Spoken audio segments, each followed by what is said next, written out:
जय श्री कृष्ण।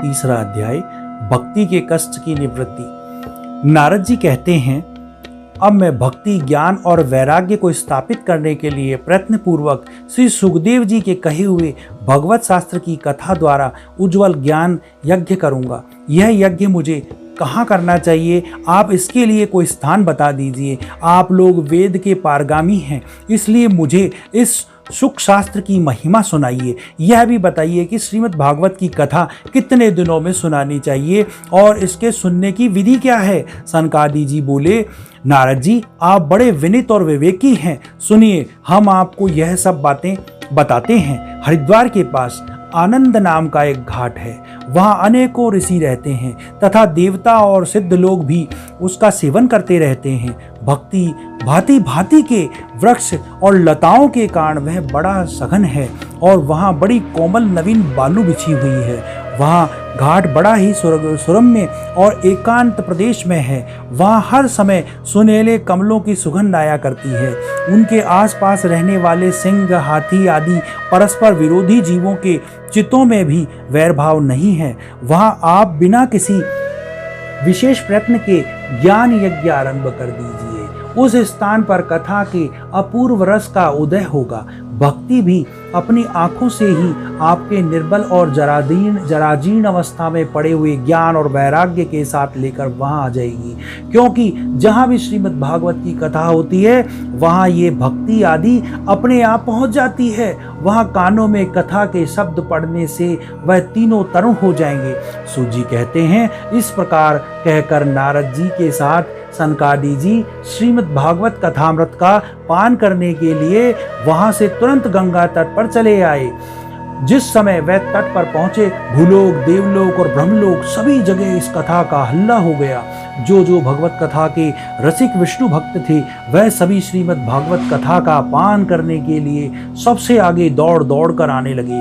भृगु, वशिष्ठ, च्यवन, गौतम, मेघातिथि, देवल, देवव्रत, परशुराम, विश्वामित्र, साकल, मार्कंडेय, दत्तात्रेय, विप्लाद, योगेश्वर, व्यास और पराशर, छायायुग, शुक, जज्जली और जहू आदि सभी प्रधान मुनिगण अपने अपने पुत्र, शिष्य, स्त्रियों समेत बड़े प्रेम से वहां आए।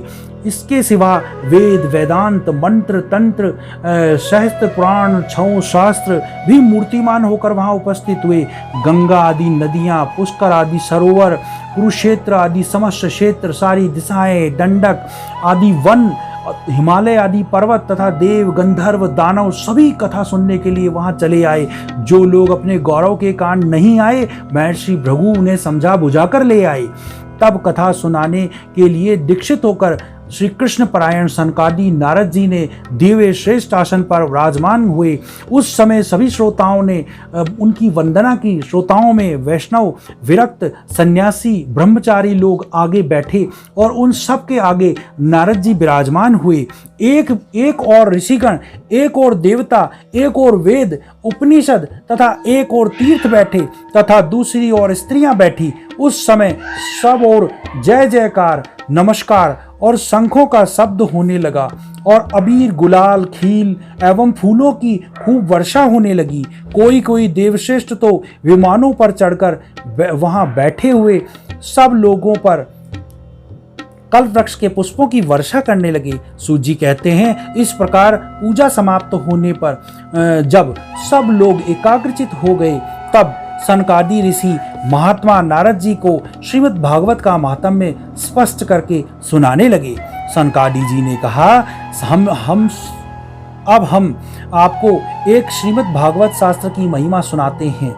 इस श्रीमद् भागवत का शास्त्र की महिमा सुनने, इसके श्रवण मात्र से मुक्ति हाथ लग जाती है।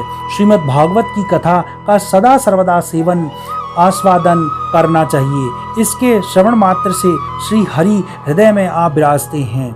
इसके इस ग्रंथ के 18,000 श्लोक, 12 स्कंद और तथा श्री सुखदेव जी तथा राजा परीक्षित का संवाद है।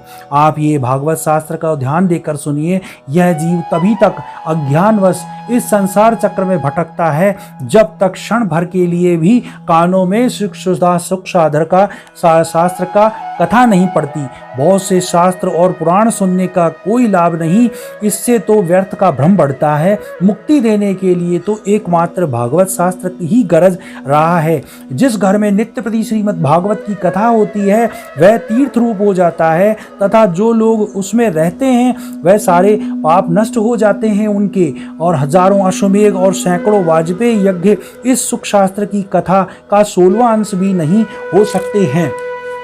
तपोधनों, जब तक लोग अच्छी तरह श्रीमद् भागवत का श्रवण नहीं करते तभी तक उनके शरीर में पाप निवास करता है। फल की दृष्टि से इस सुख शास्त्र कथा की समता गंगा, गया, काशी, पुष्कर या प्रयाग कोई भी तीर्थ नहीं कर सकता। यदि आपको परम गति की इच्छा है तो अपने मुख से श्रीमद् भागवत के आधे अथवा चौथाई श्लोक का भी नित्य नियम पूर्वक पाठ कीजिए। ओंकार, गायत्री, पुरुष सूक्त, तीनों वेद, श्रीमद् भागवत, ओम नमो भगवते वासुदेवाय। यह द्वादक्षर मंत्र 12 मूर्तियों वाले सूर्य भगवान, प्रयाग, संवत्सर रूप, काल, ब्राह्मण, अग्निहोत्र, गो, द्वादशी तिथि, तुलसी, वसंत ऋतु और भगवान पुरुषोत्तम, इन सब में बुद्धिमान लोग वस्तुतः कोई अंतर नहीं मानते। जो पुरुष अहर्निश अर्थ सहित श्रीमद् भागवत शास्त्र का पाठ करता है उनके करोड़ों जन्मों के पाप नष्ट हो जाते हैं, इसमें तनिक भी संदेह नहीं है। जो पुरुष नित्य प्रति भागवत का आधा अथवा चौथाई श्लोक भी पढ़ता है उसे राजसूय अथवा और अश्वमेध यज्ञों का फल मिलता है। नित्य भागवत का पाठ करना, भगवान का चिंतन करना, तुलसी को सींचना, गो की सेवा करना, यह चारों समान है। जो पुरुष अंत समय में श्रीमद् भागवत का वाचन सुन लेता है उस पर प्रसन्न होकर भगवान उसे वैकुंठ धाम देते हैं। जो पुरुष इसे सोने के सिंहासन पर रखकर विष्णु भक्त को दान करता है वह अवश्य ही भगवान का सायुज्य प्राप्त करता है। जिस दुष्ट ने अपनी सारी आयु में चित्त को एकाग्र करके श्रीमद् भागवत कथामृत का थोड़ा सा भी रसास्वादन नहीं किया उसने तो अपना सारा जन्म चंडाल और गधे के समान व्यर्थ का ही गवा दिया। वह तो अपनी माता को प्रसव पीड़ा पहुंचाने के लिए ही उत्पन्न हुआ।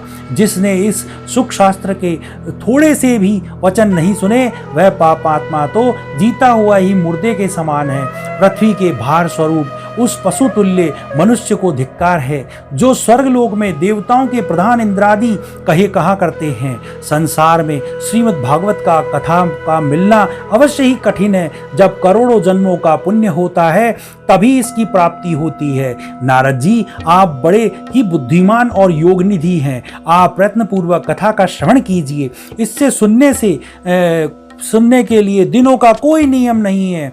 इसे तो सर्वदा ही सुनना अच्छा है। इसे सत्य भाषण, ब्रह्मचर्य पालन सर्वदा ही सुनना श्रेष्ठ माना गया है। किंतु कलयुग में ऐसा होना कठिन है, इसलिए इसकी सुखदेव जी ने एक विशेष विधि बतलाई है, वह जान लेनी चाहिए। कलयुग में बहुत दिनों तक चित्त की वृत्तियों को वश में रखना, नियमों में बंधे रहना और किसी पुण्य कार्य के लिए दीक्षित रहना कठिन है। इसलिए सप्ताह श्रवण की विधि है। श्रद्धा पूर्वक कभी भी श्रवण करने से अथवा माघ मास में श्रवण करने से जो फल मिलता है वही फल श्री सुखदेव जी ने सप्ताह श्रवण के लिए मैं निर्धारित किया है। मन के असंयम, रोगों की बहुलता, आयु की अल्पता के कारण तथा कलयुग में अनेकों दोषों की संभावना से ही सप्ताह श्रवण की विधि का विधान कहा गया है। जो फल तप, योग, समाधि के द्वारा प्राप्त नहीं हो सकता वह सर्वांग रूप से सप्ताह श्रवण से सहज में ही मिल जाता है। सप्ताह श्रवण यज्ञ से बढ़कर, व्रत से बढ़कर, तप से कहीं बढ़कर, तीर्थ सेवन से भी तो सदा ही है, योग से बढ़कर, यहाँ तक कि ध्यान और ज्ञान से भी बढ़कर है। अजी इसकी विशेषता का कहाँ तक वर्णन करें, यह तो सभी से बढ़ चढ़कर है। सोनक जी ने पूछा, सूत जी यह तो आपने बड़े ही आश्चर्य की बात कही है। अवश्य ही यह भागवत पुराण योगवेता ब्रह्मा जी ने आदि कारण श्री नारायण जी की निरूपण करता है, परंतु यह मोक्ष की प्राप्ति में ज्ञानादि आदि सभी साधनों का तिरस्कार करके इस युग में उनसे भी कैसे बढ़ गया है। सूत जी ने कहा, सोनक जी जब भगवान श्री कृष्ण इस धरा धाम को छोड़कर अपने नित्य धाम को जाने लगे तब उनके मुखारबिंद से 11 स्कंद का ज्ञानोपदेश सुनकर से भी उद्धव जी ने पूछा। उद्धव जी बोले, गोविंद, जब आप अपने भक्तों का कार्य करके परम धाम को पधारना चाहते हैं, किंतु मेरे मन में एक बड़ी चिंता है, उसे सुनकर आप मुझे शांत कीजिए। अब घोर कलयुग कलिकाल आया ही समझिए, इसलिए संसार में फिर अनेकों दुष्ट प्रकट हो जाएंगे। उनके संसर्ग से जब अनेकों सत्पुरुष भी उग्र प्रकृति के हो जाएंगे, तब उनके भार से दबकर यह गोरूपणी पृथ्वी किसकी शरण में जाएगी? कमल नयन, मुझे तो आपको छोड़कर इसकी रक्षा करने वाला कोई दूसरा दिखाई नहीं देता है, इसलिए भक्तवत्सल, आप साधुओं पर कृपा करके यहाँ से मत जाइए। भगवान, आपने निराकार और चिन्मात्र होकर भी भक्तों के लिए ही तो यह सगुण रूप धारण किया है, फिर भला आपका वियोग होने पर वह भक्तजन पृथ्वी पर कैसे रह सकेंगे? निर्गुणों पातशाह से तो बड़ा कष्ट है, इसलिए कुछ और विचार कीजिए। प्रयाग क्षेत्र में उद्धव जी के वचन सुनकर भगवान सोचने लगे कि भक्तों के अवलंब के लिए मुझे क्या व्यवस्था करनी चाहिए। सौनक जी, तब भगवान ने अपनी सारी शक्ति भागवत में रख दी और वे अंतर्ध्यान होकर भागवत समुद्र में प्रवेश कर गए। इसलिए यह भगवान की सब साक्षात शब्दमयी मूर्ति है। इसका सेवन, श्रवण, पाठ अथवा दर्शन से ही मनुष्य के सारे पाप नष्ट हो जाते हैं। इसी से इसका सप्ताह श्रवण सबसे बढ़कर माना गया है और कलयुग में तो अन्य सब साधनों को छोड़कर यही प्रधान धर्म बताया गया है। कलिकाल में यही ऐसा धर्म है जो दुख, दरिद्रता, दुर्भाग्य और पापों की सफाई कर देता है तथा काम, क्रोध, शत्रुओं पर विजय दिलाता है। अन्यथा भगवान की इस माया से पीछा छुड़ाना देवताओं के लिए भी कठिन है, मनुष्य तो इसे छोड़ ही कैसे सकता है। अतः इससे छूटने के लिए सप्ताह श्रवण विधि का विधान कहा गया है। सूत जी कहते हैं, सौनक जी, जिस समय सनकादि मुनीश्वर इस प्रकार सप्ताह श्रवण की महिमा का वकान कर रहे थे, उसी समय बड़ा ही आश्चर्य हुआ। उससे मैं बतलाता हूँ, सुनो। वहां तरुण अवस्था को प्राप्त हुए अपने दोनों पुत्रों के साथ विशुद्ध प्रेम स्वरूपा भक्ति बार बार श्री कृष्ण गोविंद हरे मुरारे, हे नाथ नारायण वासुदेव आदि भगवत नामों का उच्चारण करती हुई अक्षमात प्रकट हो गई। सभी सदस्यों ने देखा कि परम सुंदरी भक्ति रानी भागवत के अर्थों का आभूषण पहने यहाँ पधारी है। मुनियों की उस सभा में सभी यह तर्क वितर्क करने लगे कि यहाँ कैसे आई है, कैसे प्रविष्ट हुई है। तब सनकादि जी ने कहा, यह भक्ति देवी अभी अभी कथा के अर्थ से निकली है। उनके ये वचन सुनकर भक्ति ने अपने पुत्रों समेत अनन्य विनय होकर सनत कुमार जी से कहा। भक्ति बोली, मैं कलयुग में नष्ट प्राय हो गई थी, आपने कथामृत से सींचकर मुझे फिर पुष्ट कर दिया। अब आप यह बतलाइए कि मैं कहाँ रहूं। यह सुनकर सनकादि जी ने उनसे कहा, तुम भक्तों को भगवान का स्वरूप प्रदान करने वाली, अनन्य प्रेम का संपादन करने वाली और संसार रोग को निर्मूल करने वाली हो। अब तुम धैर्य धारण करके नित्य निरंतर विष्णु भक्तों के हृदय में निवास करो। यह कलयुग के दोष भरे ही सारे संसार पर अपना प्रभाव डाले, किंतु वहाँ तुम पर इसकी दृष्टि भी नहीं पड़ सकती। इस प्रकार उनकी आज्ञा पाते ही भक्ति तुरंत भगवत भक्तों के हृदय में जा विराजी। जिनके हृदय में एकमात्र श्री हरि की भक्ति निवास करती है, वह त्रिलोकी में अनंत निर्धन होने पर भी परम धन्य है, क्योंकि इस भक्ति की डोरी से बंधकर तो साक्षात भगवान भी अपने परम धाम को छोड़कर उनके हृदय में आकर बस जाते हैं। भूलोक में जब भगवान भागवत साक्षात परब्रह्म के विग्रह है, हम उसकी महिमा कहाँ तक वर्णन करें। इसका आश्रय लेकर इसे सुनाने से तो सुनने और सुनाने वाले दोनों को ही भगवान श्री कृष्ण की समता प्राप्त हो जाती है। अतः इसे छोड़कर अन्य धर्मों का क्या प्रयोजन है। जय श्री कृष्ण। ओम नमो भगवते वासुदेवाय। बोलो भगवान श्री कृष्ण की जय। तीसरा अध्याय समाप्त।